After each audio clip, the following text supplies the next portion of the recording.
My name is Harold Mintz, and I'm a kidney donor.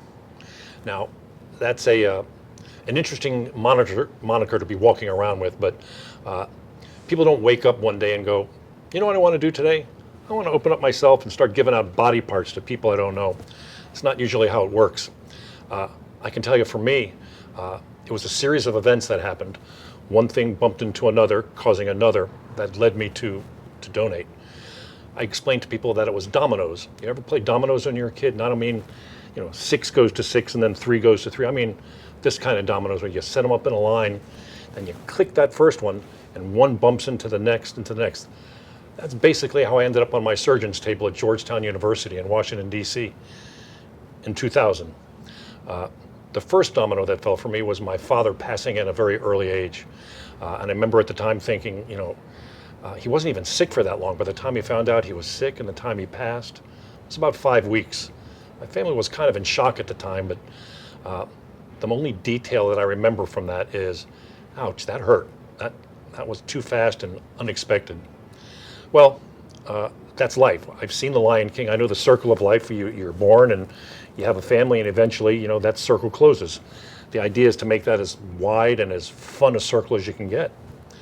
I ended up giving blood when I was in high school because a cheerleader was giving out cupcakes.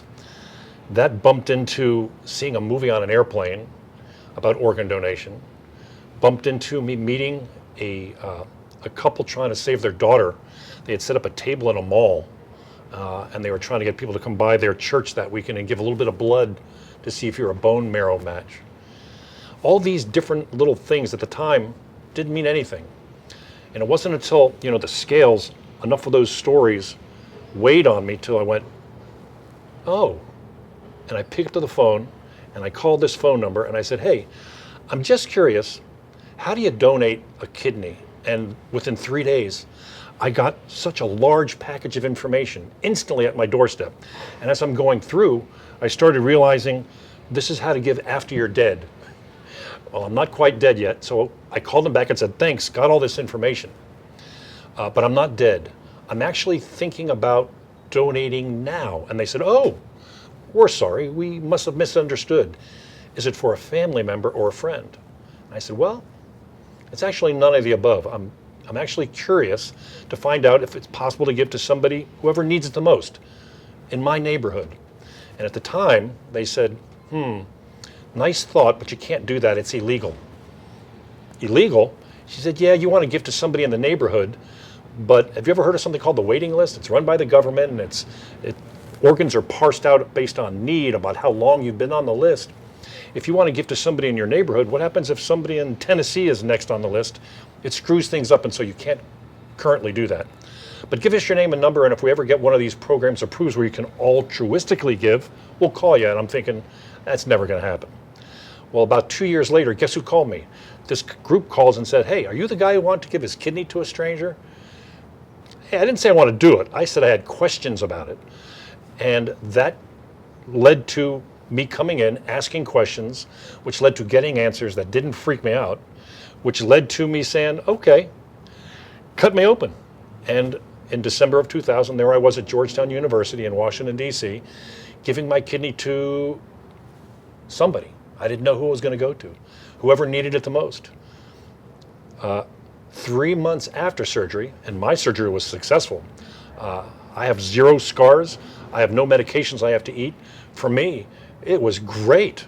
The recipient, I heard, was doing fine, but I don't know if it was man, woman, child, black, white, Asian.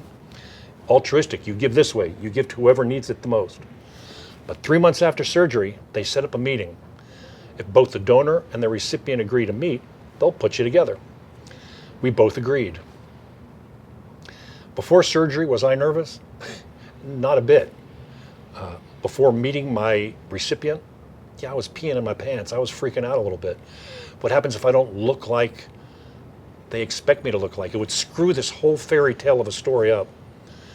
But there we were. I was walking down the hall with my wife, my child, my mom, and these doors open up in this conference room, and all of a sudden the TV cameras are whirring, and there's newspaper reporters there.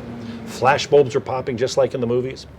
And then all of a sudden in the middle of the room, I see this tiny little woman with a bouquet of flowers. And I know that's got to be the lady who got my kidney. And we met each other, we hugged, and we spent hours that day trying to figure out, how did we get in this room together? How did our lives intersect? And you couldn't find two more opposite people if you tried. Tall, white, Jewish, talkative, tiny, black, Ethiopian, seriously Christian. I mean, opposite in every possible way. And yet my kidney's inside of her, and now we're about as close to family as family can be. Not a day goes by where I don't think about what I did. Not for ego reasons, but it puts things in perspective pretty easily and quickly for me. I couldn't help my dad's passing. He died from something technology just didn't know how to fix.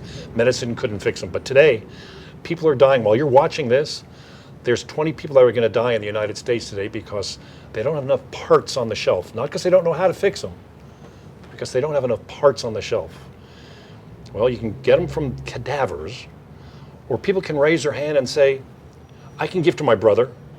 Or there's a knucklehead group like us who say, I've done my research, I know how successful these things are. Please, I have an extra. Give this to whoever needs it the most. So that's kind of what I did. And I got to tell you, it feels great.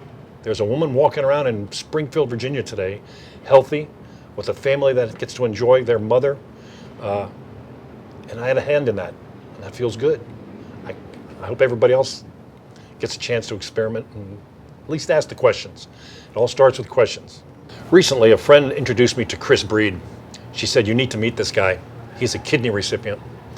And our friend Jackie said, she knows well that anytime somebody asks me to volunteer time or energy as it relates to organ donation, I do my best to say yes, because you never know who you're going to talk to that's going to move a needle in the direction positively. When I learned that Chris was starting something called Breed Life, I knew I wanted to be involved. He's actually trying to raise funds to remove any impediments for people to become altruistic organ donors. Because when I gave, I didn't have to, my work gave me time off. I was giving in the same city the recipient was. There was very little expense. But that might be an aberration. There's a lot of people out there who are traveling across state lines, bringing family members or loved ones with them to help take care of them for a little while. And that all costs money. So what shouldn't happen is somebody shouldn't be needing an organ to save their life and then have to worry about $5 here or $10 there. If money can help save lives, that's an easy one. How much money do you need? I'll do what I can to help.